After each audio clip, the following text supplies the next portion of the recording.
No Ver Mais. Além da campanha Setembro Amarelo, que chama a atenção para a necessidade de falar sobre o suicídio, né? Esse tema também é o mês de alerta para o câncer de intestino ou colo retal.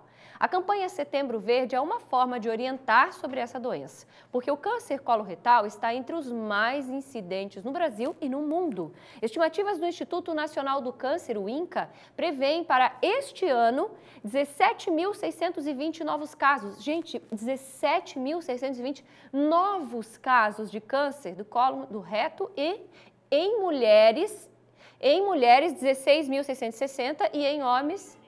Ah, entendi. Então é mais propenso nas mulheres, né? Esse é o segundo câncer mais frequente, como dissemos, nas mulheres, depois do câncer de mama. Olha só, tanto a gente fala do câncer de mama, esse é o segundo e a gente quase não tem conhecimento, né? E o terceiro mais comum nos homens também, após a próstata e o pulmão. Para a gente falar sobre este assunto, recebemos hoje a médica urologista, doutora Graziele Cristina Felipe, e o médico gastroenterologista, doutor Leonardo Fayad. Boa tarde, sejam muito bem-vindos. Boa tarde. Ou seja, é um dos cânceres mais ali entre mulheres e homens, né? O câncer de intestino, o câncer coloretal mais frequentes, e ainda as pessoas têm pouco, ou se fala muito pouco, ou pelo menos tem uma impressão que não se fala tanto como os demais, né? Boa tarde. Boa tarde. O câncer de cólon tem uma prevalência muito significativa, né? Ele é o segundo, terceiro, mais prevalente tanto no homem quanto na mulher, né? E esse mês agora de setembro é um mês importante que alerta para a campanha de prevenção Setembro Verde para avaliação e diagnóstico precoce da doença, né? Ah, entendi. Doutora, como é feita a avaliação? Como a pessoa pode descobrir se ela tem? É recomendável todos fazerem um preventivo ou só quem tem alguns sintomas? Não, sem sombra de dúvida. Na verdade, são protocolos, né? A investigação ela sempre vai ser feita no câncer cólon retal. Existe um exame que a gente pode usar, que é a pesquisa de sangue oculto nas fezes, que é um exame muito simples do ponto de vista de custo, mas ele é um exame que sofre muitas alterações, muitas interferências e acaba dando muitos resultados falsos. Não seria então, exato. Não é o ideal. O ideal é que os pacientes façam colonoscopia na população geral a partir dos 50 anos, e aí o segmento vai ser determinado de acordo com o resultado do exame. Por exemplo, se você tem uma colonoscopia e ela é normal, você pode repetir em 5 a 8 anos. Agora, se você tem uma colonoscopia e tem um achado de um pólipo, dependendo do que você tem no exame, você vai ter que mudar o intervalo ao qual você vai submeter o novo exame. Então, a colonoscopia é o exame indicado, que ele equivale a uma endoscopia, o mesmo procedimento, só que do trato gastrointestinal baixo, e não a endoscopia alta, como as pessoas estão acostumadas a fazer. Exames muito mais simples de fazer do que as pessoas imaginam. O paciente faz sob sedação, então é muito tranquilo. Sim, ali mesmo que 2, 3 horas depois já volta à vida normal, ele vai trabalhar. Na verdade, com as medicações que a gente usa hoje, eu vou te dizer que em meia hora a pessoa está normal. O procedimento em si, ele dura em torno de 20 a 30 minutos. Certo. Né? O paciente ele permanece durante todo esse período dormindo, sedado, né? Logo que o procedimento termina, o paciente acorda,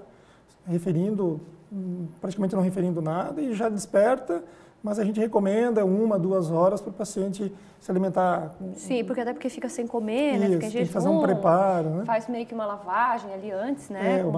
Para fazer uma colonoscopia, o paciente necessita de uma preparação intestinal.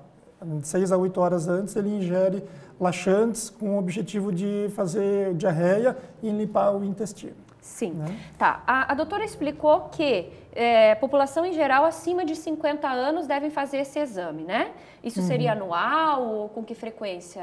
Depende do achado do exame. Ah, sim. Que a doutora falou, né? Que se achar alguma coisa... De uma maneira geral, todo mundo, quando chegar aos 50 anos, deve fazer uma colonoscopia. Tá. Né? Mesmo não sentindo nada, mesmo que não tenha sangramento, mesmo que não tenha dor abdominal. Como se faz mamografia, entendeu? Entendi. Como a mamografia, o exame do toque no homem para câncer de próstata. Prevenção. Né? Prevenção.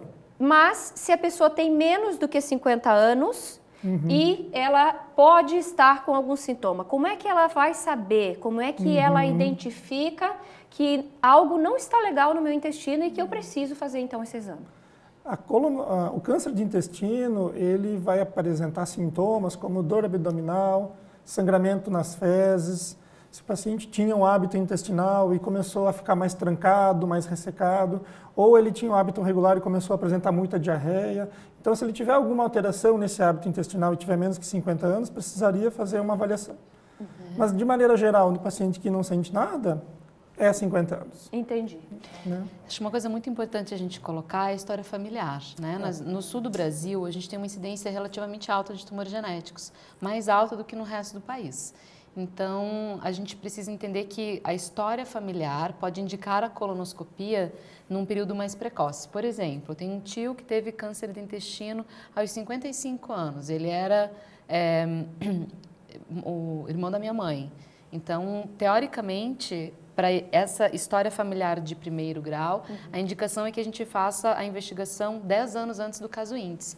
Então, teoricamente, se ele começou com uns 55, na minha família a indicação passaria a partir dos 45. Entendi. E a orientação dos sintomas, ela é bem importante, porque nos tumores genéticos a gente percebe que isso vai penetrando nas famílias de uma maneira mais precoce. Então, na história, um teve aos 70, depois aos 60, depois aos 40 e às vezes com 28, com 24 anos. Entendi. Então, não é o fato de você ser jovem que tira a necessidade de você fazer um exame. Pelo contrário, qualquer sintoma diferente da normalidade em relação ao intestino indica consulta e o médico vai conseguir saber se ele precisa do exame ou não. Agora fica aquela pergunta, doutor.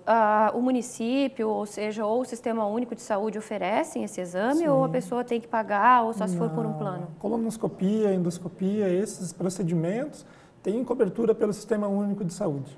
Tanto no âmbito municipal, estadual, nacional, federal. Então, quem estiver acompanhando o Ver Mais agora, tiver com alguma dúvida, sentindo algum desses sintomas, deve procurar uma unidade de saúde e lá o médico vai encaminhar para fazer esse exame. Seria esse o Se tiver procedimento? sintomas, né, a consulta ela é a parte mais importante. O exame ele é complementar. Tá. Né? Eu vou fazer uma pergunta, porque esse é um exame que algumas pessoas têm um pouco de receio. Eu vou fazer uma endoscopia, mas a gente sabe que é pelo ânus, né? Já explicaram que é sedado, né? Sim. Enfim, ela é como uma endoscopia, só que no colo, Via ou baixa, seja, é exatamente. diferente, né? Isso. Então, assim, existe ainda um tabu, as pessoas ficam com preconceito. medo. Vamos simplificar o exame. Ele dói, ele dá desconforto, a pessoa se sente mal. Como seria isso? Não. Muitas pessoas têm esse preconceito com relação Sim. à dor, com o desconforto, né?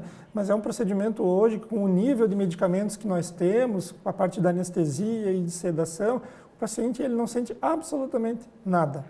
Nada. E uma coisa que eu acho muito importante a gente deixar claro é que o tumor cólon retal ele é extremamente curável. Ah, que importante. Extremamente curável, ele é um dos tumores que melhor responde aos tratamentos. Então, a chance de você não precisar fazer nem químio, nem